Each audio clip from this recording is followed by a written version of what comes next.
pokalbį kviečiu mano mielą dėstytoją Rasą. Ir šį kartą iš tikrųjų duosiu iškart mikrofoną, kad būtų drąsiau, kad tikrai visi girdėtumėt. Kviesiu į tokį visiškai natūralų pokalbį apie keramiko gyvenimą, kad jūs susipažintumėt, kaipgi atrodo to keramiko buitis, kasdienybė. Ir čia biškutį dar iš kitos perspektyvos, kaip iš dėstytojos, kaip iš menininkės. Tai parodysim truputėlį skirtingų gyvenimų kadrų, bet kadangi dėstytoją Rasą aš pažįstu studijų laikų, kai studijavau Dailės akademijoje magistro studijas, taikomą keramiką, tai būtent tuomet pažinau su dėstytoja Rasa, bet aš, žinokit, nežinau, kaip Rasa pradėjo savo karjerą, tai man dabar ir yra įdomiausia sužinoti, kaip būtent dėstytoja Rasa pradėjo savo keramikės kelią ir kaip užsikabinau, kad vis dar kuria ir vis dar gyvenam tuo. Tai galbūt galima pasidalinti. Čia jau aš galiu kalbėti. Sveiki visi. Aš prisipažinsiu, kad labai blogai padariau namų darbus, man verta atsiuntė klausimus, bet šį kartą aš kaip tikra studentė perskaičiau pirmus 3 ir galvoju, viskas aisi, to jau nasteikinsiu. Tai jeigu ką, tai tu papildysi gerai klausimais, nes pirmas klausimas buvo, kokį aš atsimenu savo pirmą keramikos valiubdytą kūrinį. Tai turbūt kaip ir daugelis, tai atsimenu mokyklos laikų, pradinių klasių kūrinį. Tai aš mokiausi Kaune, nes esu kaunietė, ir mokiausi tokios sustiprintos dailės mokykloje, bet ne grynai meno mokykloje, bet ten vienam klasė buvo sustiprinta dailės. Ir mes vietoj visokių technologijų ir ten kitų dalykų, kur ten visi eidavo kepti, mes piešiam, tapėm, lipdėm, piešiam, tapėm, lipdėm. Tai kepti ir nemoku iki šiol, tai ne mano sritis. Išmokau daryti tos puodus, į ką įdėti maistą, bet ne tą, ką įdėti. Tai čia mano šeimai truputėlį nepasisekė. Bet savo pirmą kūrinį ir atsimenu nuo 1 klasės, tokie iš raudono molio, maždaug tokio dydžio, lygytą kalėdų senelį, kur visa šeima vadino nykštuku ir aš verkiau, nes tam buvo kalėdų senelis, ne nykštukas. Glazūrų mes tokių iš vis neturėjom, tik raudoną molį. Kad įsivaizduotumėt, tai buvo labai seniai, kaip mano vaikais sakė, praeitas amžius, tai buvo maždaug 1978 metai kažkur taip va. Buvo tokia labai nedidelė laboratorinė krosnelė, tokia apvali, glasiai tiesiog ant stalo pastatyta. Ir kaip sakiau, glazūrų neturėjom, viską spalvindavom su akvarelė. Tai tas kalėdų senelis buvo spalvintas su akvarelė. Tai įsivaizduot, kaip akvarelė atrodo ant raudono molio. Tai man buvo negražu, labai negražu. Tada parsinešiau namo, įsitraukau guašą ir padariau kalėdų seneliui baltą barzdą ir ryškiai raudoną kepurę, nes guašas ryškesnės spalvas turi. Bet jis neblizgėjo. Žinau, kad žiūri į kažkokius moliniukus, jie blizga, o šitas neblizga.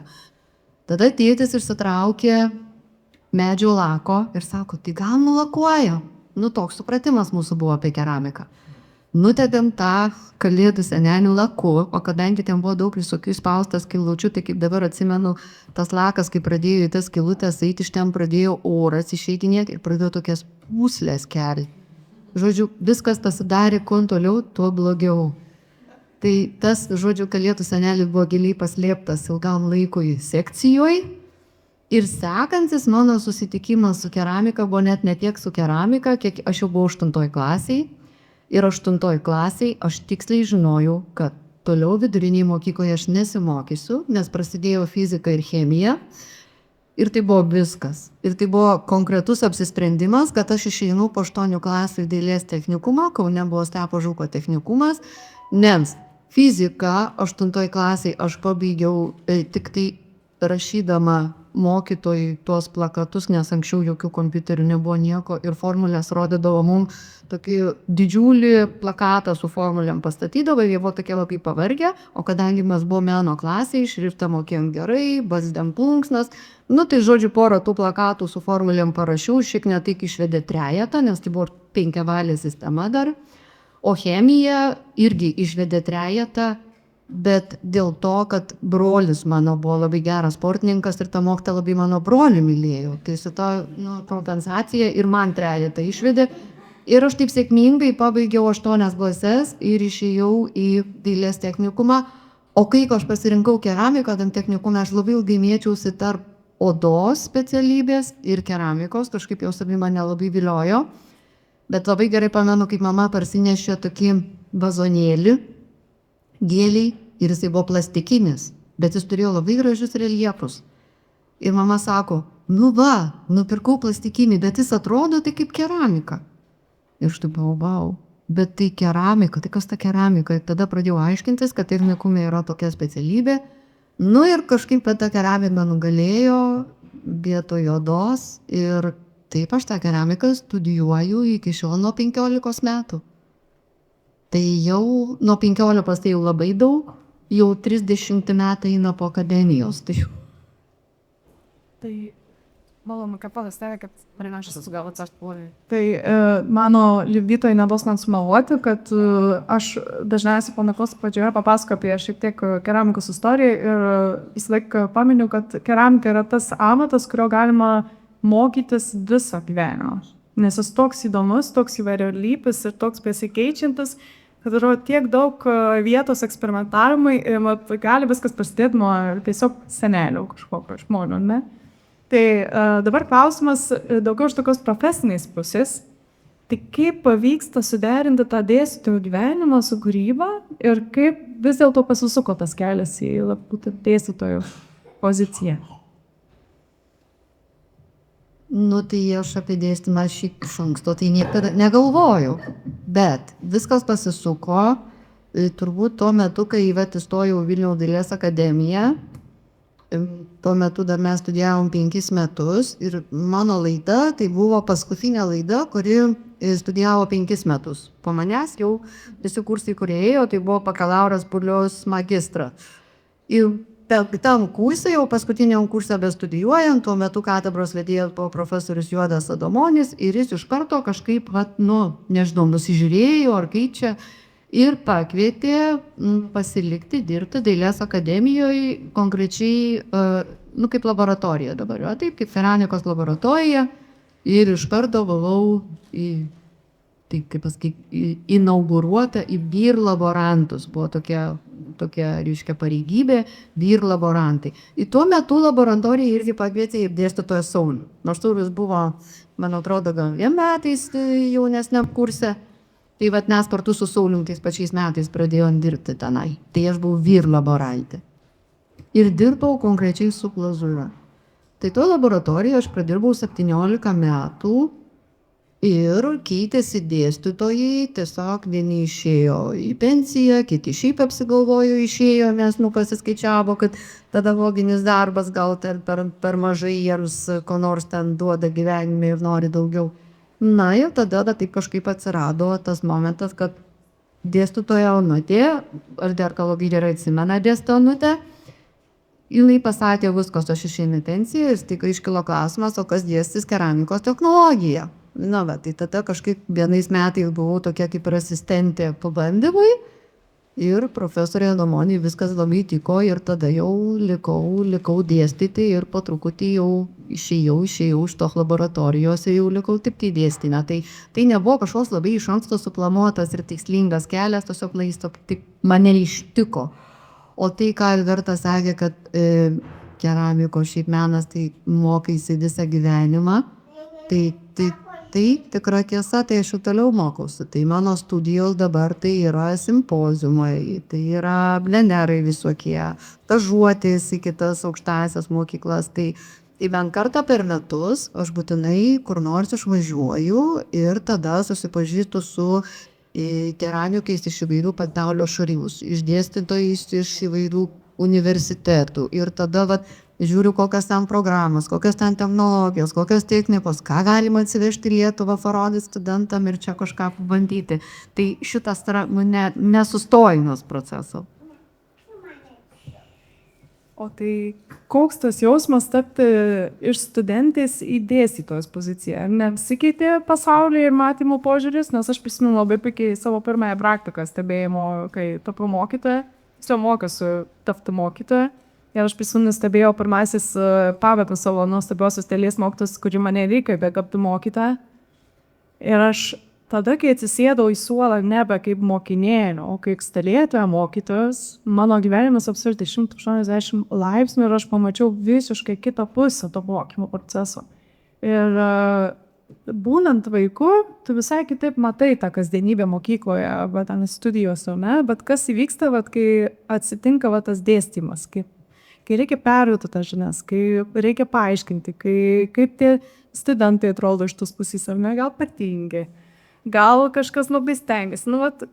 Koks tas jausmas būti dėstytoju ir kaip pavyksta tą dėstytojos gyvenimą suderinti su kūryba, nes tai yra nepaleidžiami 2 dalykai, kuriuos reikia įsikibti, nes kaip ir jeigu paleisiu kūrybą, tai kaip ir dėstytojų yra pakankamai sudėtinga būti, kaip pats patirties savo tokio prisipėtimo priemonę neturiu, ne? Na jo, čia toks įdomus klausimas. Jo, paleisti, tai čia kūryba, nežinau, kūryba ir dėstymas, tai man turbūt, kad, bet tai, ką aš darau kūryboj, tai man labai padeda paskui pasiruošti paskaitom. Nes, tai yra tas visą laiką pastovus augimas, medžiagų ieškojimas, technikų ieškojimas, kažkokio kelio atradimas ir tada, jeigu draugiškai tuo daliniesi, tai tada labai lengva pasiruošti paskaitom arba ten seminaram ir kursam. O dėstymas ko skiriasi, kai pradėjau dėstyti, tai nežinau, tai aš niekad, kadangi iš inksto, bet tai niekad negalvojau ir tai nebuvo mano kažkokie gyvenimo prioritetai, tai pirmiausia, tai aš į studentą žiūriu kaip į kolegą. Tai nėra mokinys, tai nėra, kad aš čia dabar atėjau, nežinau, panelio mokytojų, dabar mane klausykit. Ne, tai yra kolegos. Ir tą aš supratau, kad praėjus 4 metam, aš kartu su jais dalyvausiu parodoj ir mes būsim konkurentai. Ir tada aš dabar jiems papasakoju kažką naujo, jie dar gudresni, ką nors tam padarys, bet aš turiu žinoti, kad po 4 metų, jeigu mane gali perskiaut kokiam konkursą, jie pateks, o aš tai ne, tai jie čia bus mano konkurentai. Tai aš realiai iš tikrųjų einu kaip pas kolegas. Ir, tarp kitko, labai įdomus momentas buvo karantinas, kai mes išėjome į nuotolinės studijas ir kai įsivaizduok, reikia keramiką perorientuoti ir pradėti ten, nežinau, tik nuotoliu dėstyti, tai jie likti namuose virtuvėse, mamos siaubui, tai ten man rašydavo rūdžius laiškus, kai kas, kaip ten mama barė, pačiailo neduoda, kaip ten kalorstį ištepiau, ten paskui kažkokias lentutės sumaišė, netapė pjastą, nesavoliuotą buvo ir taip toliau. Žodžiu, bet buvo labai įdomi, kaip pasakyti, patirtis, niekad nebuvau kompiuterių specialistė. Ne mano sritis, tikrai ne mano, negaliu nieko kompiuterizuoti, bet kai gyvenimas įspyrė visiems į tokią situaciją, tai turėjau fantastišką kursą, čia yra iš to kurso viena atstovė, nors tu paskui kažkaip tai ten pabėgai jo kažkurio metu. Tai turėjau fantastišką kursą, kur mes mokėmės visi kartu. Jie mokėsi iš manęs technologijos, keramikos technologijos, aš mokiausi iš jų kompiuterinės technologijos. Ir tam buvo studentai, kurie sukūrė man Discordą, išmokė jo naudotis nuotoliu. Neturėjau nei kameros, tada pasiskolinau sūnaus mikrofoną ir didžiulės ausinės, nes dabar jau mano sūnus yra programuotojas ir jau užsienio kompanijai, tada dar buvo mokinys, bet jam tai buvo viskas lengviau suprantama, tai dar jis ten atšalės sufleravo. Ir sėdėjau su tom ausinėm, net kamerų neturėjom, nieko nemačiau, ką studentai darė, vienas prisipažino, kad su koldūnai sėdi dabar, kas įčiauja ir klauso, gerai, svarbu klauso. Tai tokios vyko paskaitos. Ir tai buvo taip smagu, kad aš iš to jaunimo irgi pasimokiau. Ir jie į mane nepažiūrėjo kaip kokią nors ten nukvakusio moteriškė, kuri čia pagyvenus ir nežino, kokius klavišus spausti ir išvis nežino, kas tas Discordas. Viską išmok, dar iki šiol man Discordas primena, kad aš turiu prisijungti, nes jau toj mano slaptažodis baig galiotis, tai aš ką tau turiu atnaujinti. Nors dabar jau ten kurgi jau čia mytus darom, įrašinėjam paskaitas, viskas jau pažengėm į priekį. Bet ta pirma pradžia tai buvo labai smagu, kad jaunimas mūsų irgi suprato ir mes mokėmės lygiagrečiai. Tai aš studentus visada taip priimu. Tai yra mano kolegos, būsimi konkurentai ir mes turim keliauti kartu, mes turim mokytis kartu. Ir viską, ką mes atrandam per paskaitos, kartais visokius eksperimentus, ką darom, tai jeigu mes kartu dalinamės ir tą ryšį atrandam, tai būna labai smagu. Ne su visais kartais tai būna, bet taip. Tai taip aš suprantu tą dėstymą. Šiaip iš tikrųjų galiu paliudyti, nes aš turiu su kuo palyginti, nes aš bakalauro baigiau pedagoginiam metu universitete dalies pedagogiką, o paskui perėjau į dailės akademiją magistrą studijuoti keramikos. Ir man buvo tokia nuostaba, aš ateinu į magistrą, o tie dėstytojai jūs kreipiasi, arba ten tai pagarbiai tokie, vat, tarsi į kolegą kreiptus, ir aš tokia sėdžiu ir galvoju, koks keistas jausmas, kad į mane žiūri ne kaip į studentę, o kaip į kolegę. Ir man toks buvo, kad wow, galvoju, vat čia yra vieta, kur aš tikrai noriu pasilikti, vat kur noriu mokytis. Tai vat tas požiūris, jis labai padėjo siekti tų žinių, padėjo norėti tos keramikos ir visą laiką jos mokytis ir atrasti kažką naujo ir nebijoti dalintis. Ir iš tikrųjų, bet neduosiu meluoti man Rita Čanytė, su kuria vėliau dar turėsim pokalbį, kuri taip pat, manau, bus dėstyti, bet jau už bakalauro vaikų. Tai būtent jos dėka aš atradau tą keramikos katedrą dailės akademiją ir jinai sako, žinok, eik į dailės akademiją į keramiką, žinok, tau ten patiks. Nes ten labai šilti žmonės dirba ir visi su viskuo dalinasi. Ir aš taip galvoju, gerai, pavanys. Ir va, tai yra tie. Ir iš tikrųjų nemalau. Tai tuo labai džiaugiuosi ir iš tikrųjų tas santykis tarp studentų ir dėstytojų yra visai kitame lygyje.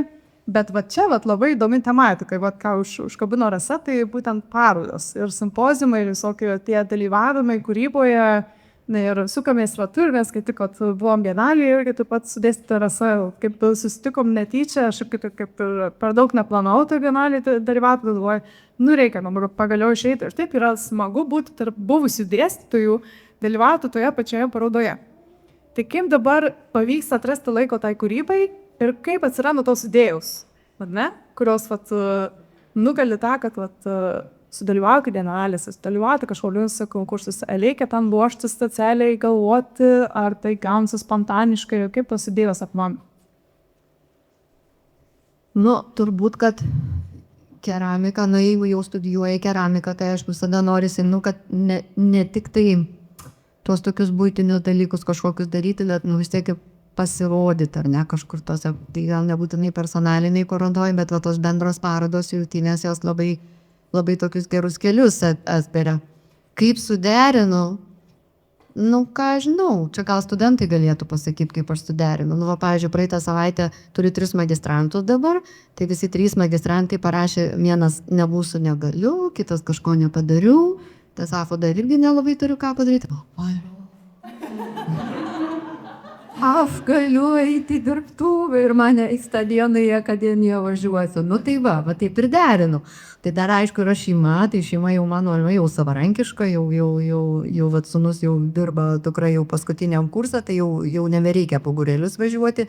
Bet pradžia tai buvo įdomi. Kaip pavyzdžiui, vaikai eina į vaikų darželį ir tu ten dirbi laboratorijoje ir tu dar nori ten kažkur tai darbą nulipdyti ir kaip čia tą laiką suderinti, tai kaip visada, tai su auklėtom eini barteriu.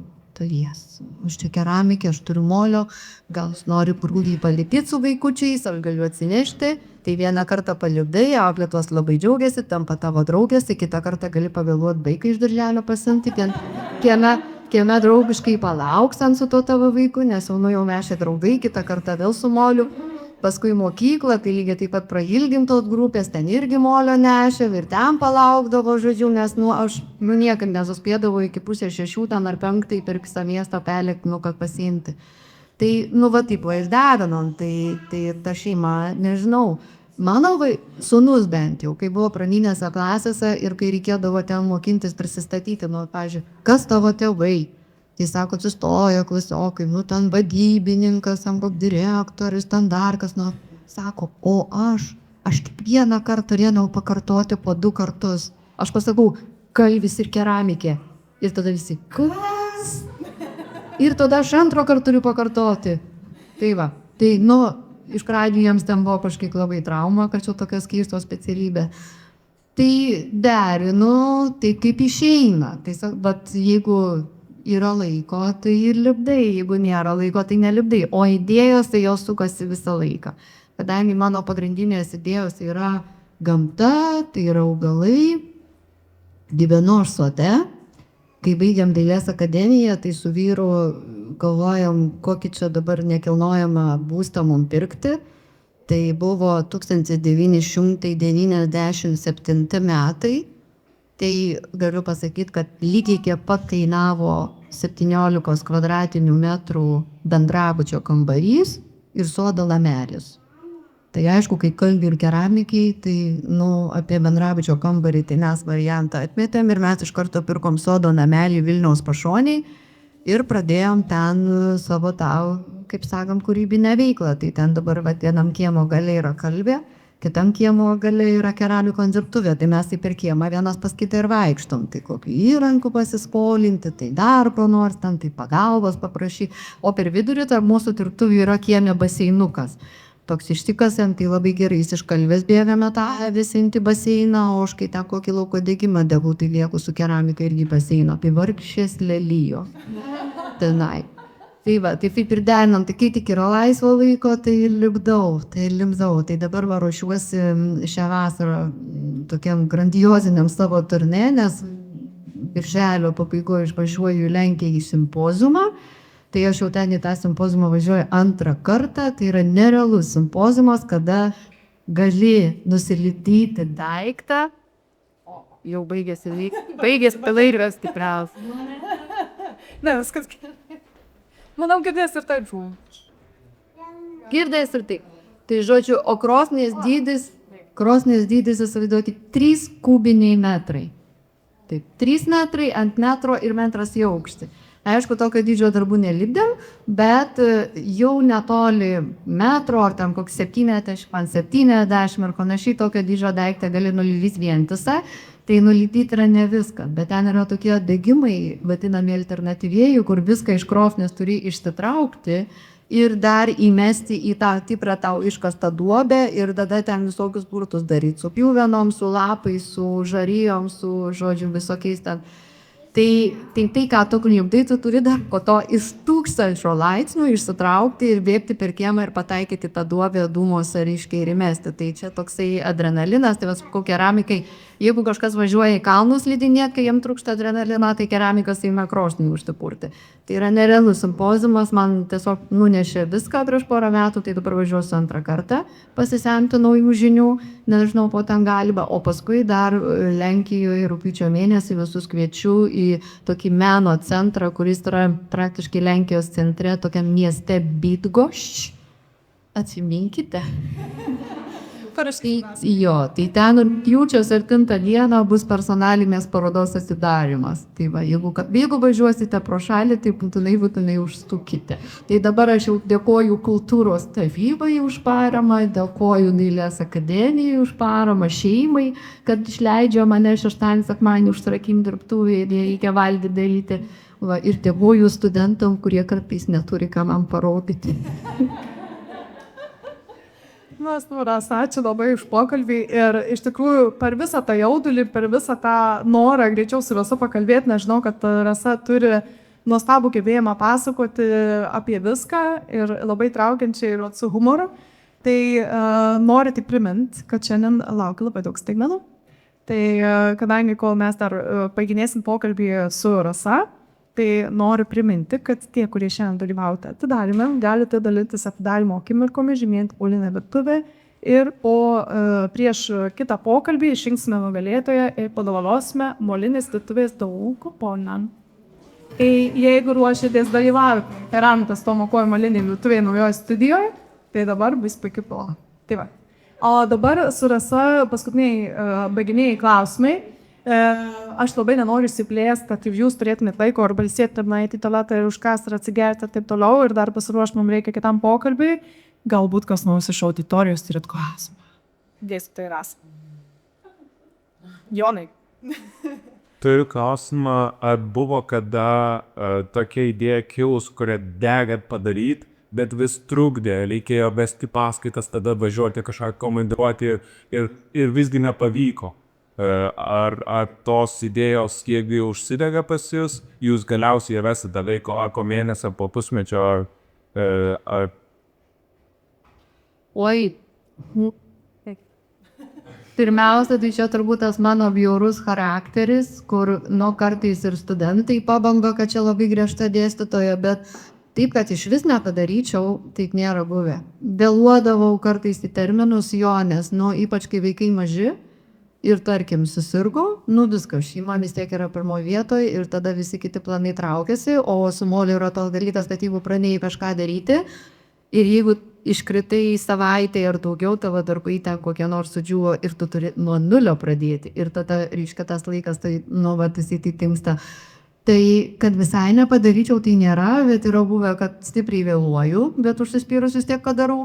Turbūt labiausiai atsimenu vieną momentą, kai jau buvau, jau ne visai jauna ir jau turėjau tokių ambicijų, kad ne viską iš eilės dariau klientam ir pagal jų norus, bet jau galvoju, kadangi paskui klientai irgi dalinasi, čia man buvo toks menininkas darė, panašiai, tai buvo čia man irgi garbės reikalas, tai daug esu darius židinių dekorų, kadangi iš dėstymo, iš kūrybos, akivaizdu, kad pragyventi, ypač su šeima, yra labai sunku dar išlaikyti dirbtuvę.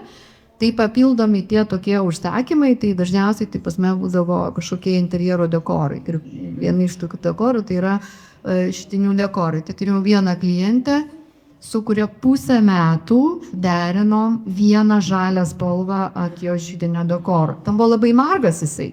Ir tam buvo rudos, raudon, žodžiu, visas spalvas ten gal 8 suderinom, o ties viena žalia spalva pastrigo. Ir mano buvo principo reikalas, kad to žalios, kurios norėjo, o aš nedėsiu, nes visiškai nesiderino. Ir aš dėsiu tik tai tą parano. Tai užtruko pusę metų ir galiausiai aš laimėjau. Tai va, tai labai džiaugiuosi, kad ta klientė turėjo tiek kantrybės ir nepasiuntė mane toli, bet ir dabar jinai džiaugiasi, nes tas židinys atsuktas yra į rytinę pusę ir kai rytinė saulė pašviečia, tą žalia glazūrą aš parinkau tokia su mažais kristaliukais ir būtent tie fragmentai, kurie yra ta glazūra, nuo tos rytinės saulės visam kambarį tiesiog suspindi visiškai atskiro ornamento. Ir jinai tik tada tą suprato, kai viskas buvo instaliuota ir kai sušvito saulė. Tai kartais klientam labai sunku išaiškinti, ką tu matai ir ką nori padaryti, o jie mato, tik tai tą piešinuką kažkokį ir viskas. Tai kartais to užsispyrimo reikia. Reikia auklinti kartais klientų.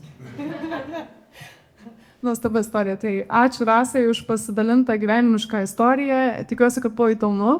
Dabar laikas šiek tiek paspalsėti ir tu jau supikšinti pokalbį, nes sutariu. Truputėlį tokių dovanėlių. Albertai, kaip studijai, tai noriu pristatyti, bet ta pati pradžia, kaip aš sakau, kada vis tiek norisi, kad tave pamatytų, nes turbūt tas grįžtamasis ryšys yra labai svarbu. Ar ne, tu gali suktis tavo virtuviai, keramikos virtuviai, bet jeigu tu negausi to grįžtamojo ryšio atgal, tai kartais būna tokių kalnelių pakilimų ir paskui kartais būna tokių čiuožimų ir atrodo, gal net nereikia viso to, gal reikia baigti, gal reikia kažkur į kitą kelią sukti ar panašiai. Tai tikrai aš manau daugelis menininkų tą patiria. Ir man irgi būdavo tokių minčių, kad kartais gal reikėtų į vieną ar kitą kelią sukti. Tai kai gauni tą grįžtamą ryšį, tai yra labai smagu. Tai man asmeniškai pats pirmasis grįžtamasis ryšys, tai buvo 2006 metai. Tai buvo pirmą kartą mano gauta kultūros tarybos stipendija. Ir tais metais Lietuvoje vyko vienintelis pasaulinės keramikos akademijos vadinama asamblėja. Tai yra ta pasaulinė keramikos akademija, kur daugelis keramikų nori tapti nariais. Tai iš Lietuvos yra tapę Einikytė ir Rūta Šipalytė. Tai kol kas mes turim 2 keramikės, kurios yra šitos asamblėjos narėm. Bet tuo metu vyko paroda ir buvo kartu jungtinė ir akademijos paroda. Ir mano darbas tada pakliuvo tiesiai ant dailės žurnalo viršelio. Tai tas grįžtamas ryšys žiauriai motyvuoja. Tai dar esu išlaikius keletą žurnalų, tai viena iš tų žurnalų. Dovanoriu tau studijai. Jo. Čia ir tarp kitko, tai yra unikalus atvejis, kai beveik trečdalis dailės žurnalų yra skirtas keramikai. Tai yra, tokių, bent jau per mano tiek, kiek esu dailininkų sąjungos narė, tai yra turbūt gal 2 žurnalai, kiek aš žinau, kur tikrai tiek dėmesio yra skirta keramikais.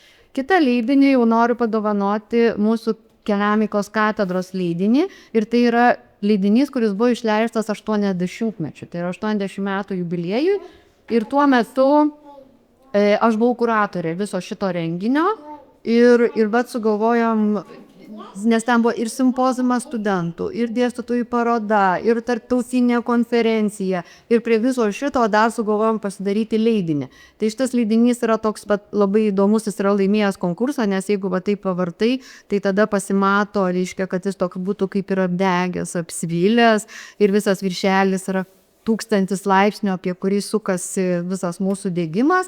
Ir čia yra tokios užsklandos technologinės tarp skyrių, tai yra mano darytos fotografijos iš studijų proceso, tai kai studentai dega, daro, aš vis vaikštau paškai su fotoaparatu ir dabar vaikštau, kai čia visos tos užsklandos yra tie darbai, ir tai yra 80-mečio, o paskutinis leidinukas yra jau 90-mečio, po 10 metų, ir šitam leidinukė jau yra ir Albertos baigiamasis magistro darbas, kuriuo mes labai džiaugiamės, to aš čia pabandysiu greit surasti, bet čia yra visų 90 metų periodų, reiškia įvairūs visokie baigiamieji darbai, ir vienas iš jų yra Albertos. Tai gal kur išsveikinu?